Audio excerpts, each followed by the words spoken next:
Ο όγκος του Γιούκτα, που δεσπόζει στην ευρύτερη περιοχή των Αρχανών, χαρακτηρίζεται από υψηλή βιοποικιλότητα με παρουσία πολλών κρητικών και ευρύτερων ενδυμικών ειδών χλωρίδας και πανίδας. Το όρος, εκτός από ζώνη ειδικής προστασίας, είναι και σημαντική περιοχή για τα πουλιά λόγω της παρουσίας μιας μεγάλης αποικίας γηπών που φωλιάζουν δυτικούς γκρεμούς του βουνού, ενώ στο βουνό φύονται περίπου 20 είδη ορχιδέας.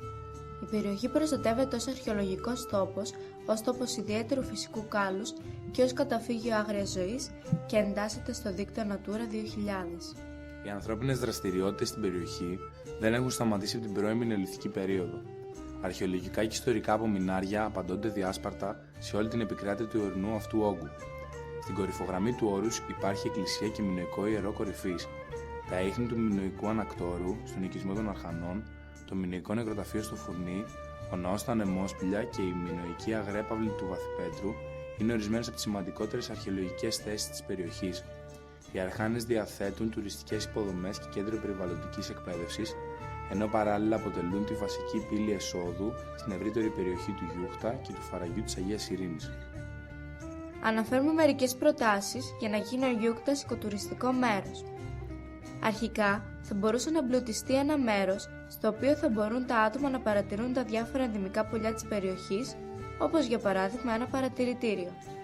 Στη συνέχεια, θα μπορούσαν να αυξηθούν οι πινακίδες, στις οποίες θα αναγράφονται τα ονόματα ενδυμικών φυτών του Γιούκτα και λίγες βασικές πληροφορίες για το καθένα. Ανάμεσα στους τρόπους για βιώσιμη τουριστική ανάπτυξη στην περιοχή μας μπορεί να αποτελέσει και ο τουριστικός αθλητισμός, ο οποίος μπορεί να αναδειχθεί στην ευρύτερη περιοχή του Γιούκτα. Εδώ υπάρχουν διαδρομές για πεζοπορία, ποδηλασία και για ανάβαση στο βουνό, οι οποίες χαρακτηρίζονται από μοναδική φυσική ομορφιά και δίνουν την ευκαιρία στους αθλητές, Έλληνες και τουρίστες, να συμμετέχουν σε ποικίλες αγωνιστικές δραστηριότητες. Επομένως, είναι απαραίτητη η δημιουργία ενός φορέα συνολικής διαχείρισης του Γιούκτα, ώστε να αναδειχθεί και να αξιοποιηθεί η ευρύτερη περιοχή με ένα τουριστικό μοντέλο βιώσιμης ανάπτυξης. Το μοντέλο αυτό θα συνδυάζει την προστασία του φυσικού και πολιτιστικού περιβάλλοντος με την προώθηση του οικοτουρισμού και την προβολή τοπικών προϊόντων, έτσι ώστε να προκύψουν ωφέλη για τον τοπικό πληθυσμό αλλά και τους επισκέπτες.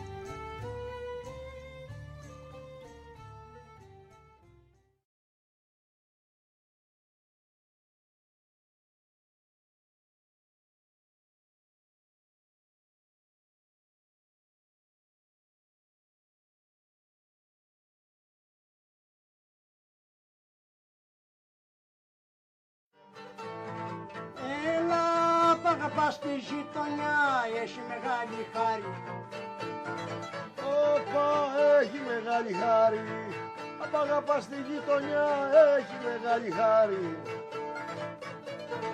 Έχει μεγάλη χάρη. Κι απέτη μου Χριστέ μου, κι απέτη μου Χριστέ μου. Έτσι που παίζω και γλεντώ, να μην πιαστώ ποτέ.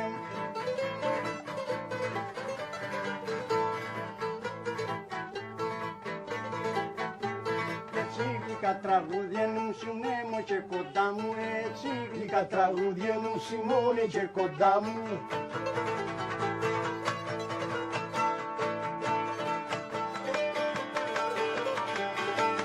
Να με ρωτούν οι φίλοι μου, πόπου το καίνε.